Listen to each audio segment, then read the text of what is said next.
Press Officer Claire Castro walang mukhang maiharap matapos ipagtanggol si PBBM sa usaping confidential fund.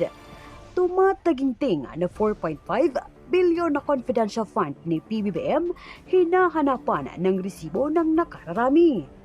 Pero bago ang lahat, kung di pa kayo nakapag-subscribe sa channel na ito, please do subscribe para mas maging updated pa kayo sa mga susunod kong mga videos. Tila namilipit sa kaba si Claire Castro sa kanyang naging pahayag na walang karapatan sino man ang magkumpara sa confidential fund ni VP Sara kay PBBM. Aniya, ang confidential fund ng Pangulo ay mananatiling sa Pangulo lamang. Kung kaya't pinagpiyastahan na naman ang naging payag nito ni Claire na kung saan isinampal ng isang analyst ang bilyong-bilyong salapig na dukot ni PBBM na patuloy inililibing bilang sekreto ng kanyang mga alipores. Ang impeachment po against Vice President Sara Duterte ay kasama yung confidential funds na sinasabing hindi niya raw maipaliwanag ang kung saan ginastos. Alam naman po natin na merong nakaambang impeachment against President Ferdinand Marcos din, ang Duterte Youth. Ang sinasabi po, ang Pangulo ay may pinakamalaking confidential funds sa budget ng gobyerno. Ito po bang prosesong pinagdaanan ng impeachment against VP Sara ay ganito rin pong proseso ang maaring pagdaanan din if in case po na ma-file na sa House of Representatives yung impeachment against sa PBBM? Nasa kamay po iyan ng House of Representatives. At hindi po dapat natin ihambing ang naging sitwasyon ni Vice Presidente sa ating Pangulo. Unang-una po ay wala naman po yatang ginastos ang ating Pangulo ng 125 million pesos sa loob lamang ng 11 days. Pangalawa, nagkatrabaho ng maayos ang Pangulo. Nag-a-account ang Pangulo na naaayon sa batas. Ang tanong natin, nagkaroon ba ng notice of disallowance ang Office of the President patungkol sa confidential funds? Meron na ba tayong balita na gumagawa ng mga questionable receipts ang Office of the President patungkol sa confidential funds? Humingi rin ba ang Pangulo ng mga certificate mula sa AFP para pagtakpan ang nagastos na 15 million di umano patungkol sa Youth Summit na inamin naman ni Attorney Michael Powa na siyang ginawa nila para sa DepEd. 15 million pesos di umanong ginastos sa Youth Summit pero pinabulaanan ito ng AFP. At sinabing ang certificate ay hiningi lamang sa kanila ng isang tauhan ni VP Sara. At ito'y inamin nga po ni Attorney Michael Powa sa isang pag-iimbestiga sa House of Committee on Good Governance. So kung ano man po mangyayari sa sinasabing impeachment, bahala na po ang House of Representatives patungkol po dyan. Wala pong kamay ang Pangulo kung ano mangyayari sa ganyan. But do you agree po, Yusek, na yung paggamit po ng mga aliases ay talagang normal po sa paggamit ng Confi and Intel funds? Meron po kasi tayong tinatawag na proper accounting. Maliwanag po yan sa Joint Memorandum 2015.01.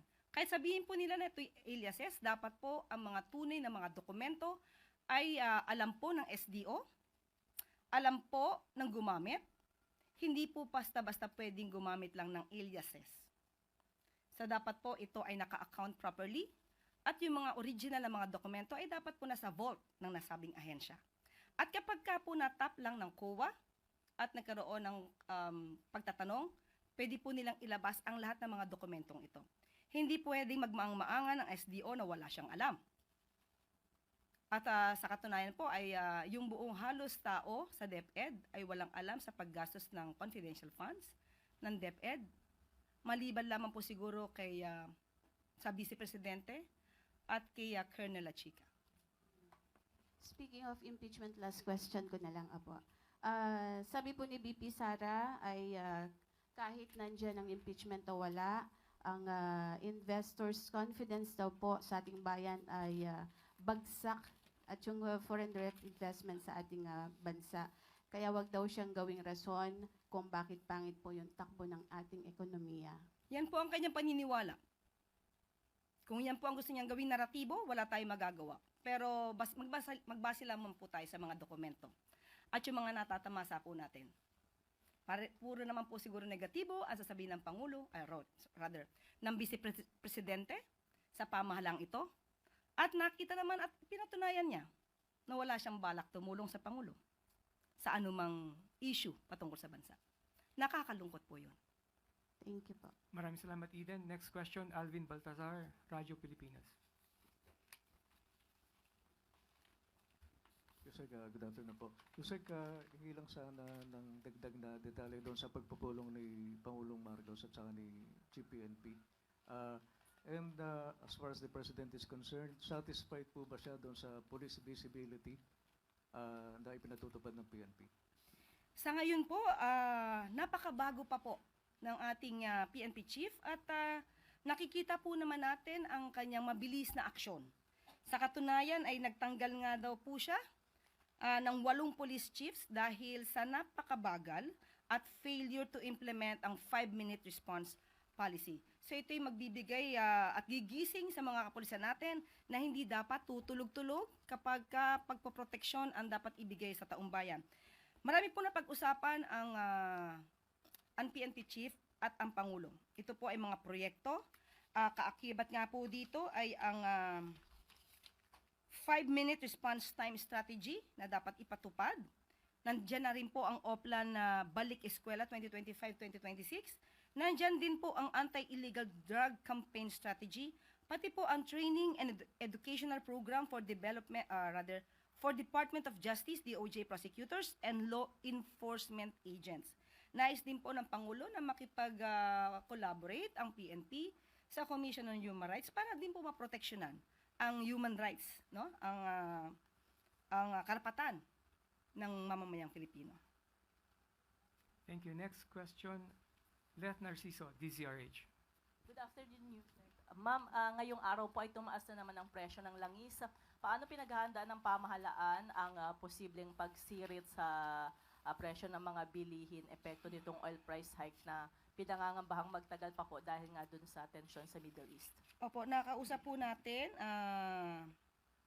si Ma'am Sharon Garin at sinabi nila minomonitor nila closely ang Middle East situation. At maaari pong magdulot ng issue kapag ka po talaga na isa itong Straits of Hormuz. Pero sa kasalukuyan po, ang kumpanya po, ang oil companies po ay required na magkaroon ng 30-day inventory of fuel.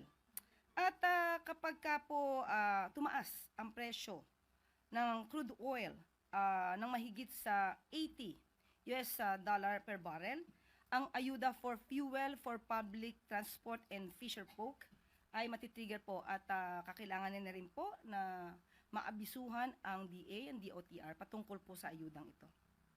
May direktiba na po ba si Presidente tungkol dito? I-monitor po mabuti kung anong sitwasyon para po makapagbigay ng agaran ding solusyon. At kahit paano po ay ayuda kung talaga pong sobrang tataas ang presyo ng krudo. Binanggit niyo po yung ayuda, bukod po dun sa fuel subsidy na binanggit niyo, may iba pa bang asang ayuda kung sakali? Kung sobra daw po talaga ang pagtaas at hindi maiwasan, makikipag-usap po ang DOE sa mga oil companies para po ma-maintain yung inventory levels po. At hanggat maaari ay ma-spread out ang oil price adjustments. Yan po ay siyempre voluntary po at nasa magandang pakikipag-usap po yan. Maraming salamat, Leth. Next question, Ann Soberano, Bombo Radyo. Yusek, good afternoon. Yusek, according to DOL Secretary Bienvenido Laguesma, the government is eyeing to hire tupad workers as Kadewa store personnel para sa expansion po ng 20 pesos rice program nationwide. Doon sinabi ni Laguesma na kailangan pa itong pag-usapan ng DA at ng DOLE. So ano po ang thoughts ng palasyo dito? Maganda po ang hikain ng Memorandum of Agreement na ito. Kanina lamang po ay nakausap natin si Labor Secretary Laguesma At handa na po silang ipa-implement ito para po makapag-generate naman po ng employment sa mga tupad workers. At mangyayari lamang po nito ay ang mga detalye patungkol dito ay ayusin lamang dahil ang una po, ang minimum na araw po ay 30 days at ang maximum na araw po ay 90 days. Kaya po maganda po ito dahil makakapagbigay ng employment sa mga tupad members and at the same time, minimum wage po ang ibibigay sa kanila. Next question sa Medinilla Business Mirror. Good afternoon, ma'am.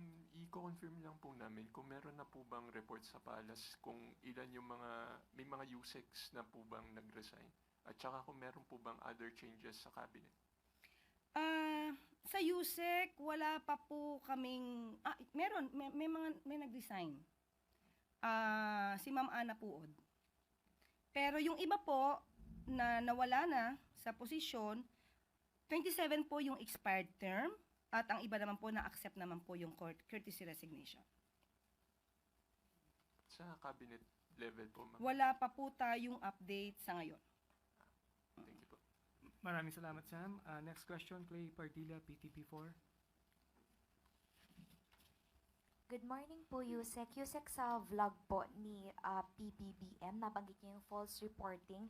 May we know which agencies or projects were reportedly marked as accomplished but were found to be otherwise? Gaano po ito kaseryosong offense and have the concerned agencies completed po itong mga proyekto na ito ngayon? Tama-tama yung tanong mo dahil nakausap natin ang Pangulo patungkol dyan. Okay, ang sabi ng Pangulo, may mga ahensya na nagbibigay ng report. Pero pag tinignan mo, hindi tama. So kung ito man ay hindi tama at intentionally done, hindi po magiging maganda ang lagay na nasabing opisyal. Hindi na po tayo magbabanggit kung ano man tong departamento o ahensya, pero kapag ka po hindi na-explain na mabuti kung bakit hindi tugma ang kanyang report sa katotohanan, ay maaari po siguro siyang pagbuksan ng pinto. Thank you. Next question, Kath Valiente, Manila Times. Hi, good afternoon, Yusek. Yusek, regarding lang sa ICC, may isa pong international law expert, si Sir Arnedo Valera. Ang sabi niya po yung request ng Duterte camp to be transferred to a third country while facing ICC is supported by established international rules. What's the palace take on this po? Unang-una po, hindi po tayo makikialam kung ano man po ang estratehiya ni Atty. Kaufman at ni dating Pangulong Duterte. Tandaan po natin sa isang court battle, lagi naman po dalawa ang sides ito. Affirmative, negative, depende kung nasaan kang posisyon. At yun nga lamang po, sinasabi nila ay maaari po itong pagbigyan at ang iba naman po nagsasabing hindi dapat pagbigyan. Dahil nandun pa rin daw po yung issue na flight risk. At nandiyan pa rin po yung maaaring pananakot na maidudulot ng mga Duterte. At kahit yung mga supporters, umaalma ang ibang mga witnesses at ibang mga pamilya ng biktima, di umano, na nakakatanggap sila ng online harassment. At sabi nga natin, kung ano man ang magiging estratehiya nila Atty. Kaufman, gawin po nila yan at wala pong magiging pakialam ang Pangulo, ang palasyo, ang gobyerno, patungkol po dyan. Ang abiso lamang po natin, sana huwag magsinungaling sa kanilang pleadings, huwag gamitin ang Pangulo sa propaganda nila, at huwag mamulitika using the President's name. Yun lang po. Thank you, Kath. Last question, Tuesday New, DCBB. Hello, ma'am. Follow up lang po, ma'am, do sa resignation ni Susek Ana Puod. Ito po ba ay bahagi noong courtesy resignation na hiningi ni Pangulong Marcos o nagkusa po siyang mag-resign? Irrevocable po ba yan? At ano po ang dahilan? Sa mga USEC po kasi wala naman pong direktiba na kami ay maghain ng courtesy resignation. Depende na naman po sa Pangulo kung ang mga USEC, ASEC at ibang mga direktor ay hindi tumatalima sa direktiba ng Pangulo. Yun po ay maaaring matanggal. At voluntary po kay Ms. Ana Puod ang kanyang pagre-resign at kung ang kanyang dahilan ay, kung ano man ang kanyang dahilan, personal na po sa kanya yon. Follow up lang po, ma'am. So far, ma'am, sa mga USEC, ASEC, and directors ng PCO, ilan na po lahat yung mga nawala sa kanilang posisyon?